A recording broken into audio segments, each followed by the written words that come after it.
Good morning. Today we're going to talk about how to get rid of scarcity and fear as your mindset and what you can do instead of allowing scarcity and fear to run you ragged. Hi, I'm Lynn Christian, Master Certified Coach with a background in neuroscience, certifications in Client Accelerated Success, and Conversational Intelligence. So let's first talk about what is abundance. What's an abundant mindset? Well, my definition, and I wrote it down this morning for you, is living in abundance with endless potential that we see, we embrace, and we reach for, not only for ourselves, but for others. Now, if you have a definition of abundance or abundance mindset, leave it below. I'd love to see what your thoughts are. Today, more than ever, most of us get caught in fear and scarcity. And that's understandable.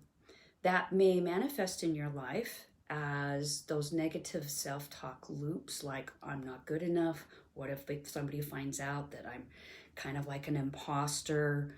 I don't know if I can work that hard. We have doubt.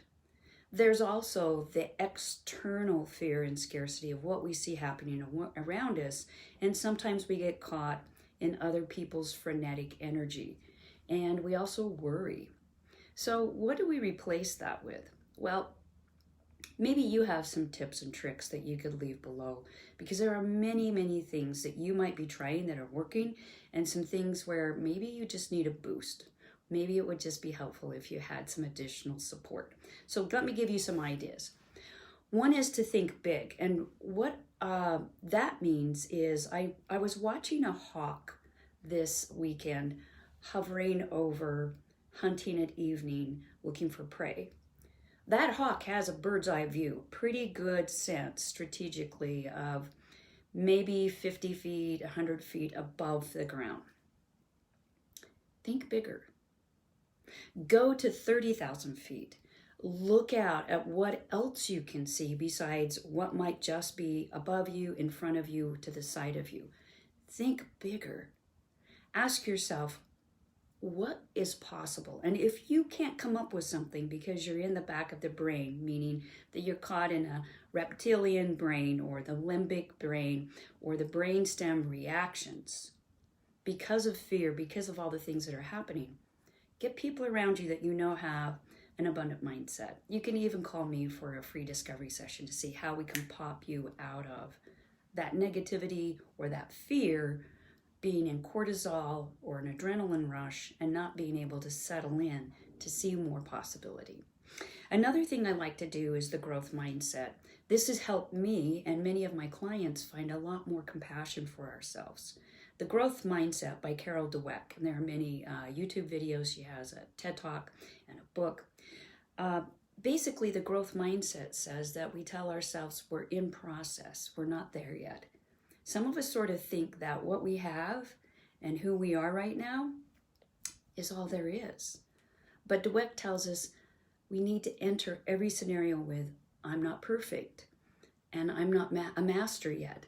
I'm on the path, I'm in process. So we give ourselves room to play, to explore, to not be all that. Just allow ourselves a chance to explore, discover, and be in process. Optimism, yeah, that's a good one. And I wrote down several here, and I'm actually referring to some bullets that I put into one of my blogs, a recent blog that you can find in the link below if you want more information. Optimism for me is not a Pollyanna, everything's going to be fine, let's make rose-colored glasses for everyone and look through them. It's the glass is half full. In fact, this morning, the glass is 3/4 full. Look at what we have. What can we do with what we have? And in the space that's left open, what else could we put into that? To me, that's what optimism is looking at what we have and then looking at that space that hasn't been occupied and wondering, 1%, 2% more, what could we add to it? Two other mindsets. I really do believe that my life opened up and my clients' lives opened up when they realized there's enough to go around. You can have what you want, I can have what I want, and we can find mutual success. So having a mindset that there can be a win-win, capital letters on my win, capital letters on your win. Nobody gets demoted to a small win and a compromise. And the other thing is being genuinely supportive and excited for other people when good things happen. Now, there are just a few things that we can try right now to battle fear and scarcity. Replace it with abundance and action.